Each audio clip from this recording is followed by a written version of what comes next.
Ang video na ito mga kaubayan ay tungkol sa pang-cleansing sa katawan. Ang pang-cleansing sa katawan na ito ay mga uri ng mga pagkain. Ito ay pinalabas ko na po.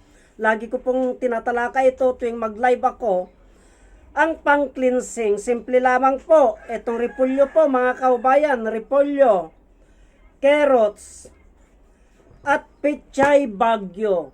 Dapat may sayuti ito mga kaubayan, kaya lang hindi po ako nakabili. Ito po ay ginagawang salad at hilaw na kinakain. Ipakita ko po mga kaubayan kung paano magsilbing gamot ito. Ganito lamang po ito. Kukuha lamang po ng 3 tangkay nito, itong pechay bagyo katulad nito, 3 tangkay yan. Ang kukunin ko, 3 tangkay lamang po niyan.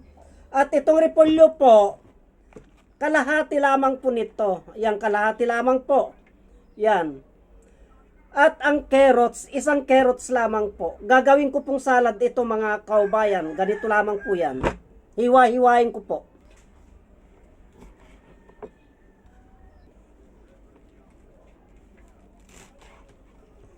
Ganyan lamang po yan mga kaubayan. Hiwa-hiwain lamang po na ganyan yan.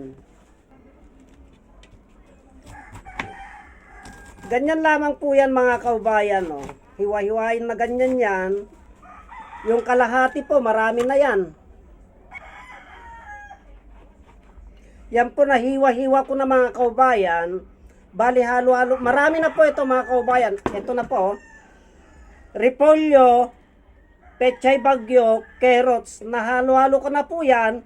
Ngayon, titimplan ko na lamang po ng patis. Ito, patis na lamang po ang ititimpla ko. At pwede na po. Hindi na kailangan pa ng mga rika-rikado na kung maraming rikado mga kaubayan kasi pang-cleansing po ito. Yan po.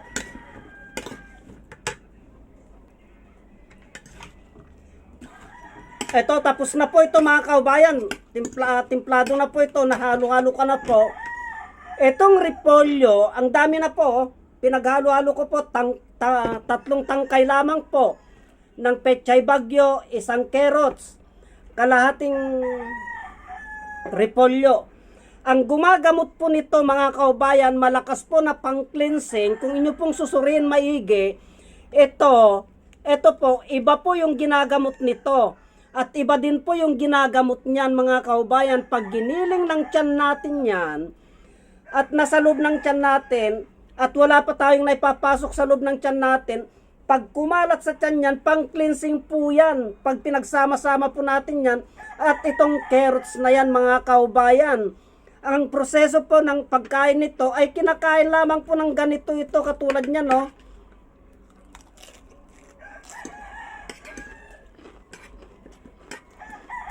Ang sarap po. Yung wala pang laman yung tiyan natin, at pag itong giniling ng tiyan natin, at itong kakalat kagad sa loob ng tiyan natin, gamot na yan, pang cleansing pa yan.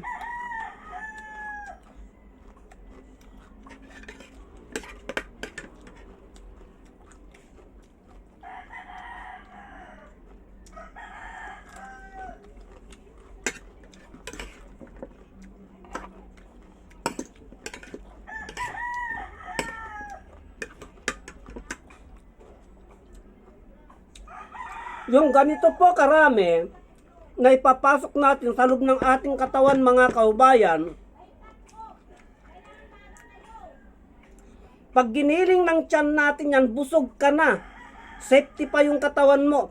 Nagli-cleansing pa yung bituka mo. Sa ilang mga 2 beses kayong sunod-sunod nakakain ng ganito. 2 umaga lamang po yan. Umaga lamang po ang pag-cleansing mga kaubayan. Hindi po pwedeng mag-cleansing ng tanghali. Hindi po pwedeng mag-cleansing ng gabi. Sa umaga lamang po yan, yung wala pa pong laman ang tiyan natin. Kasi ito ang gigilingin ng tiyan natin.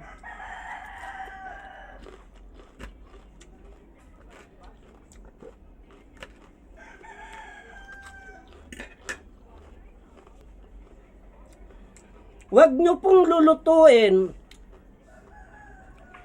Kasi pag linuto nyo po ito, hindi na po pang cleansing yan, hindi na po gamot yan. Ulam na po yun. Kailangan po hilaw. Hilaw po napapasok sa loob ng ating katawan.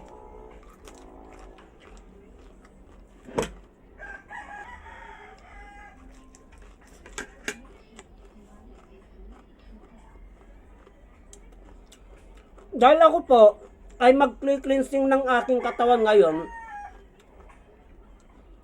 kasi marami po akong naipasok sa loob ng aking katawan na mga pagkain, sari-sari po.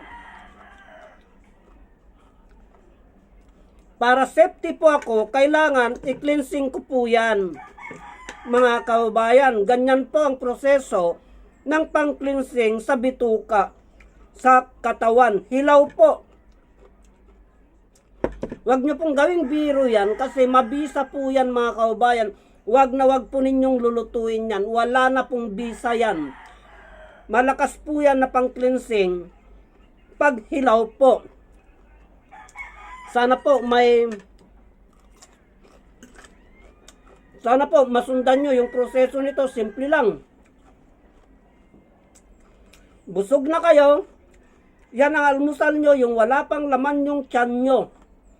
Para ito ang gigilingin niya. Para pang maklinsing yan. Sana po nasundan nyo yung proseso mga kaubayan. Simple lamang po yan. Kaya hanggang pakishare naman po ang mga videos na ito. Yung aking mga video mga kaubayan. Kasi wala pong nagsishare sa aking mga video. Kaya hanggang dito na lamang po. At marami pong salamat.